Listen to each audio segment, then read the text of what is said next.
Welcome, world, to Life, Love, and Wellness Global, a worldwide wellness movement. I am Reverend Sandy Rogers, and as the creator of this historic event, it is my pleasure to welcome you. We come together to bring you this historic event. We have practitioners, holistic practitioners. We have medical doctors. We have spiritual individuals. This event is so lovingly dedicated to my mother, Mrs. Barbara Dean Brown. And my mother taught me like 40 plus years ago about the importance and the meaning behind herbs. And she would always say, we don't know what they putting in those pills, so you better not, get hooked on prescription drugs. And so we listened to Mom, but not all of us paid attention. My sister, bless her heart, was diagnosed recently thereafter with asthma, and she was prescribed prednisone, which is a very powerful steroid. And my sister actually got hooked on steroids, like someone out on the street kind of hooked, like on heroin or crack or something like that. And so my mom and my sister are both on the other side, living in the other dimension, but they're upholding me, and this is dedicated to their memory. So we don't want to come and make you change your mind about what you're doing. We just want to provide information to you, something different, so that you have options to choose from, so that you're not stuck. Because the environment that we now live in, the fast foods, the toxins in the air that we breathe and in the water that we drink, and the processed foods, and all of that is causing havoc on this precious body temple. So God created our bodies to heal themselves, but they can only heal themselves when they're fed and they're nourished and they're stress-free. And so the 60 or so or more experts that we have are bringing you this worldwide wellness movement in an attempt to share their testimonies and their information with you. So we have from age 14 on up. I don't even know what the oldest age is. I think 88 or something. So you see, that's a wide range of knowledge that we're bringing you. And so we hope that you come and that you get all the knowledge that you need to affect a positive change on your life, and share this with others. It's free, it's online, and so we're just so thankful that you decided to be a part of our listening community, the viewing community, and we certainly appreciate you for giving us your time of day and your energy and your efforts to being with us and to being a part of this historic event. We have pulled together people of color for you, by you, right? So we want to make sure that you understand that we too, melanated people with color, can enjoy, practice, and participate in some of these modalities that others have been doing for centuries, and that is pretty new to our community. So we talk about Qigong, we talk about meditation, yoga, spiritual work from a different perspective than religion. So we talk about the spirituality aspect. We talk about abuse in the families. We talk about all kinds of subjects because we know that in our communities there are layers and layers and layers and layers of stuff that we never talk about that's causing a negative effect on our bodies and its healing process. So we address it, whatever it is, and we hope that you will benefit from the many experts that we have, and that you walk away with lots of knowledge and lots of new information, and that you become fully empowered to share information with others. So thank you for being with us. We love you and we bless you, and we look forward to doing this again. But thanks for being here with the first one. We appreciate you. Life, love, and wellness. Life, love, and wellness.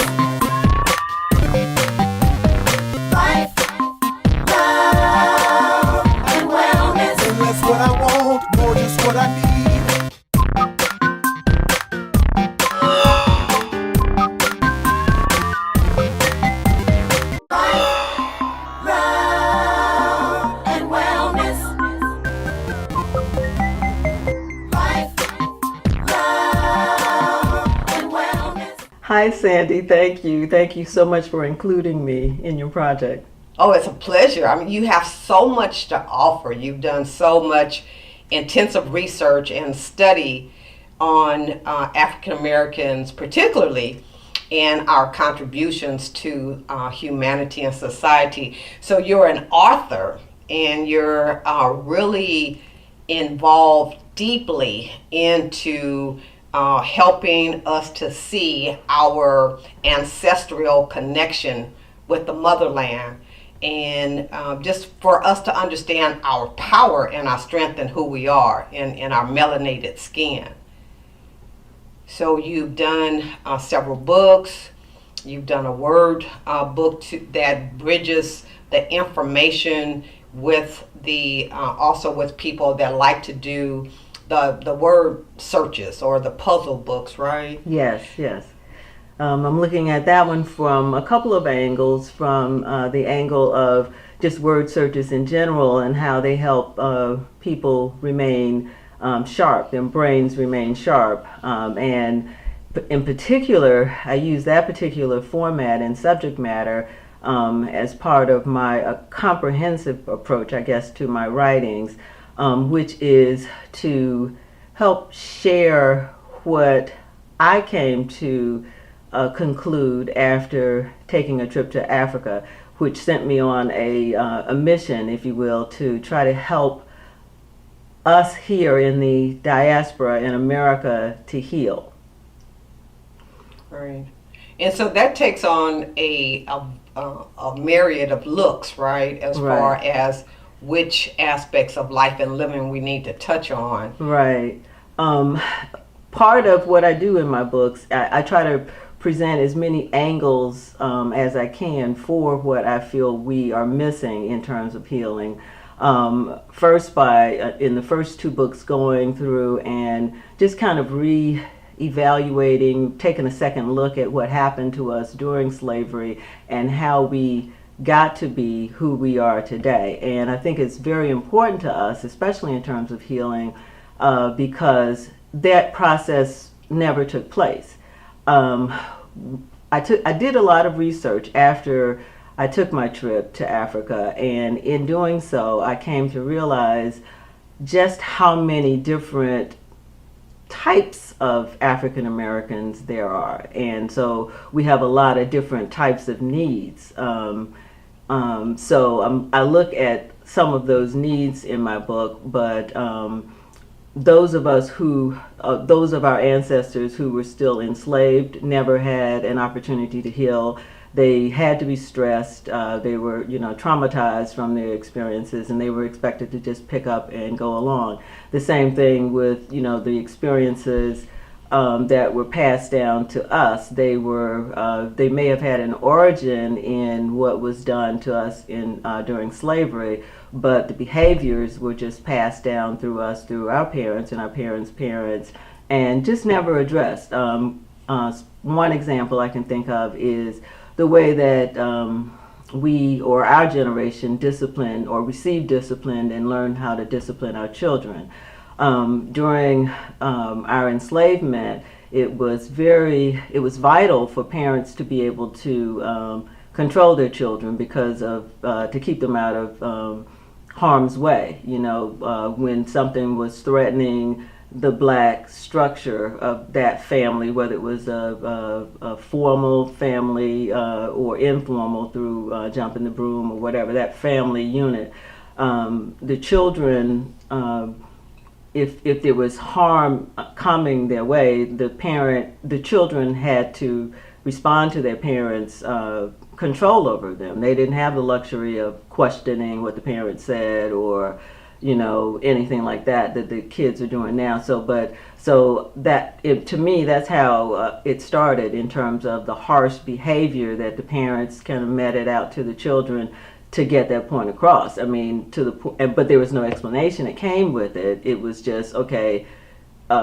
you felt threatened by your parent in some cases, but that person is really trying to impress upon you the need for you not to go and try to drink water out of that fountain or go and play with the white child over here, or even look in somebody's face, so that kind of thing. But it just kind of passed down from each generation, and so but the meaning for it kind of lost its way as we went along. So those are the kind of things that I think that it would benefit all of us to just kind of put on the table and discuss, so that we can see what it was, so we can become conscious of it, or woke, as the young kids are saying now. For the children, they had no idea why the parents are treating them so harshly, and from the parents' standpoint, it may be because of issues of shame, or especially for the adult male, the father to have to admit to his family, that he's not able to protect them, or, keep them from harm's way. So rather than showing that feeling of hurt or wounded pride or whatever, that kind of thing was just swallowed, and then the end result is what the child saw, which was harsh behavior or whippings or, that kind of thing. When I was young, in elementary school, my father, me and my brother would play, and my mother would tell on us when he came home from work. But one day, we had really done her in. So when he came in, he was really upset with us, and so he told us that he was going to hang us, and he had us to go and find a rope, and there was a tree next to the house where we lived.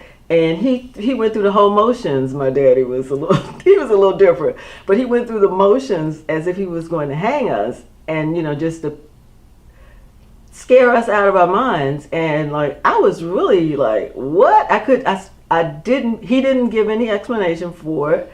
He didn't hang us, obviously, but I would never have even followed any kind of thread about that behavior had I not been at my uncle passed, and at his service, I think one of our cousins, or one of my dad's cousins, got up, and he was talking about my uncle, and then he related to an experience that their father had done the same thing to him. Well, their father was closer into the age of Jim Crow. He wasn't a slave, but his father was a slave, so it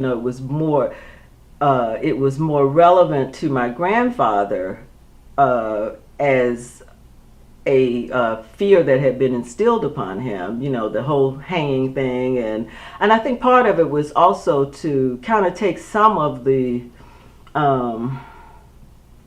whole terror from the Ku Klux Klan, and just kind of make it seem not right, but just made it seem as if made sure that they knew that it was a consequence that could be experienced, without him putting on a sheet and a hood and stuff like that. But anyway, it just kind of passed down to my father. I don't know what my father's conscious thoughts were about it, but that's where he got it from, an experience in his childhood, so I don't know if that was a little vague, but no, not vague at all, because what it seems is that your father never healed right from that experience, right. And so that's why he then exposed you and your brother to that, and thought it was okay to right.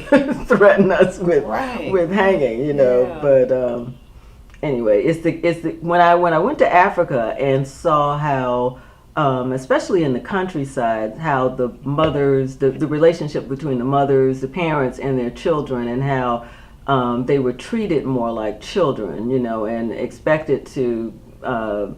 They were taught to behave, but it wasn't in a harsh way at all. And the same thing when my son was in a Muslim school, and when I go over to visit the school and just watching the other Muslim women and their children, and just the parents, how they interacted with their children. It was the same way as in Africa with that love, that you could see the love. The children, it was clear to the children that they were being loved, and even when they were being disciplined, there was no, hanging threats involved, that kind of thing. So anyway, we've just had a lot, that we have experienced. And like I said, there was never an opportunity to heal. There were some of us who were freed earlier than others. Some came at the early end, at the beginning of slavery, and they were indentured for a number of years, and then they were allowed to be free citizens, earn a living, become professional, have their own businesses and that kind of thing.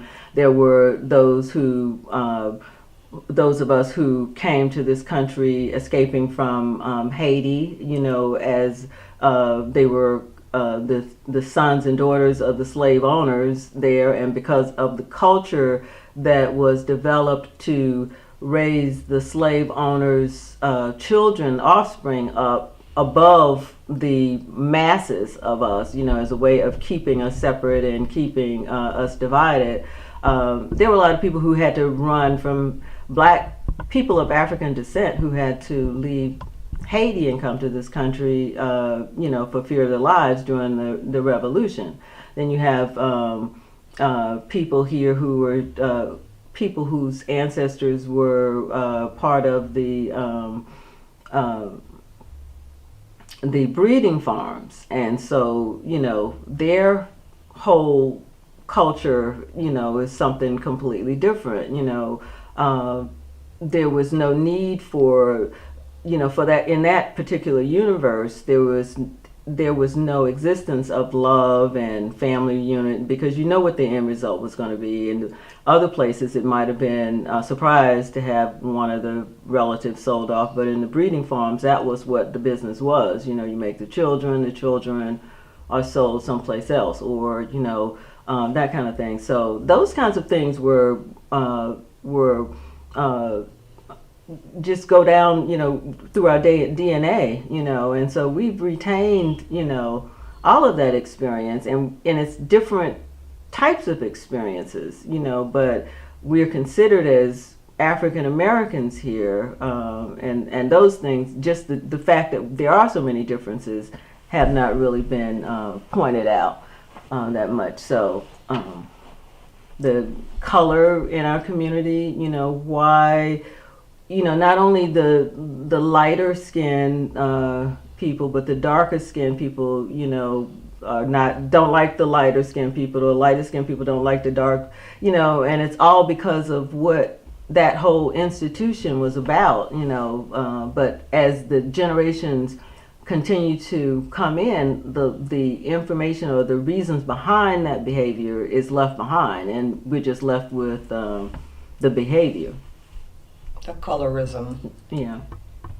You brought up an interesting concept, the breeding farms, and I'm sure that has an effect on how people relate to one another within our communities. What is your take on that, as far as how that has destroyed the strength that we had as a family unit over in Africa, and then we, brought here, and it's dismantled, so to speak. You know? There was everything done to dismantle the family unit, from the splitting the family and sending them to different places, to making it impossible for the system of spirituality and worship, the language, not allowing marriages or anything like that, so it was all fluid depending on what your circumstance. Once we find out, once we are able to just flush things out and to acknowledge them, to acknowledge, that these terrible things happened to our ancestors, and therefore we have may have family relatives who act a certain way, and we're not sure why. Nobody ever wants to talk about it or what went on with them. We don't. In the end results, though, I don't think we really, because for most of us, we will never know what exactly happened to our ancestors. And so, but I think the main thing is to understand that there were a lot of things that did happen to our ancestors, and the main purpose that I'm trying to bring about is for us to give ourselves a break, and to give each other a break, and to just start, as a way of getting beyond that, just loving each other, just loving each other and learning how to do that, and what that entails, and learning that it's okay to do that. It's okay for us to love each other and to accept each other for who we are and where we may have come from. And I think that once we are able to do that, the sky is the limit for us, because we're at a point now, after we were freed from slavery and after the period where we were in the Jim Crow South especially, but other places in this country where we were physically assaulted and we couldn't reasonably, and there's some issues now, of course, but just generally as a group, we could not expect to be treated fairly in terms of our physical safety and being able to provide for our families. But we're past that point now. But we're still doing things from habit, from the way things used to be. We're still waiting for the government money to come in and start a Head Start program, when, my living room is big enough to have some kids come in here.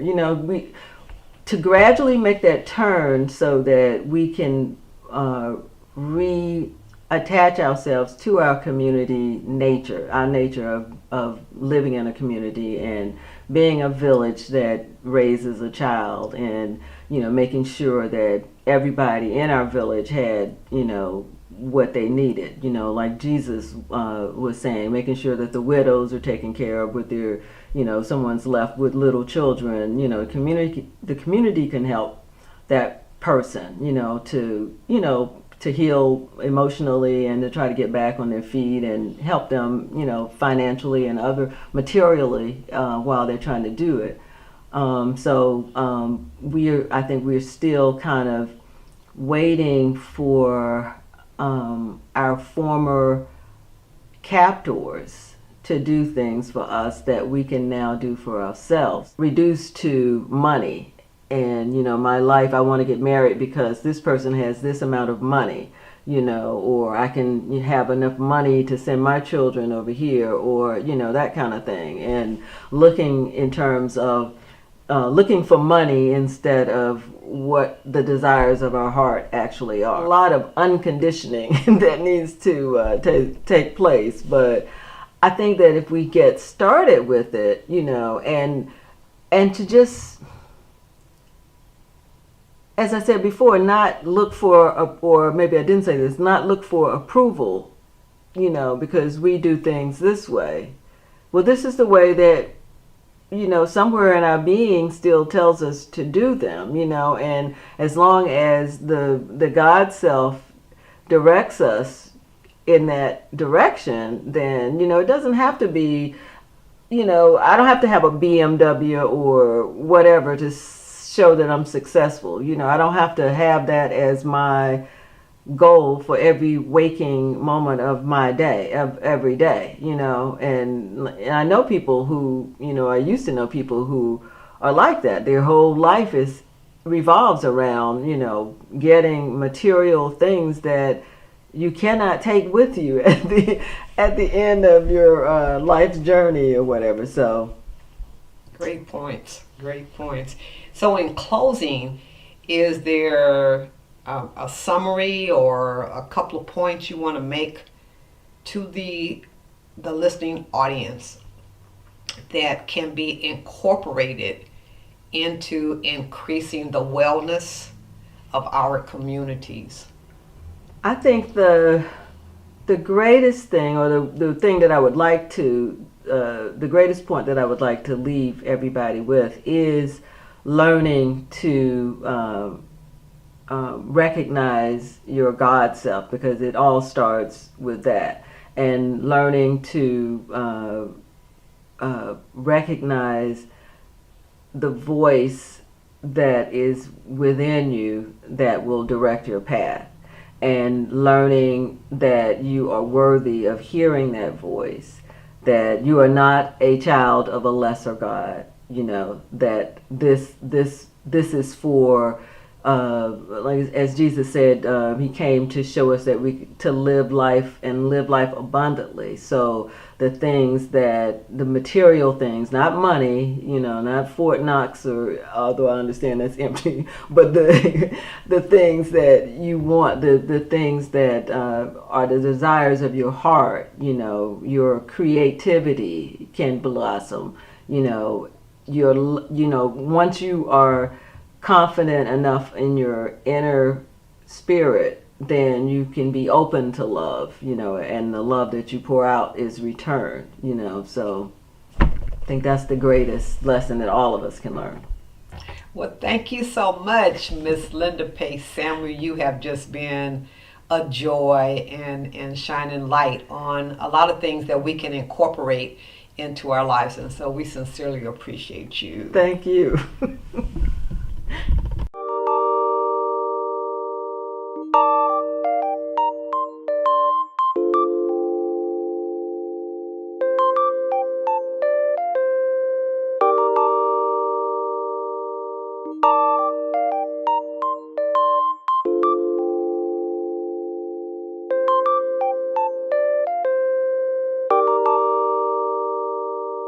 Life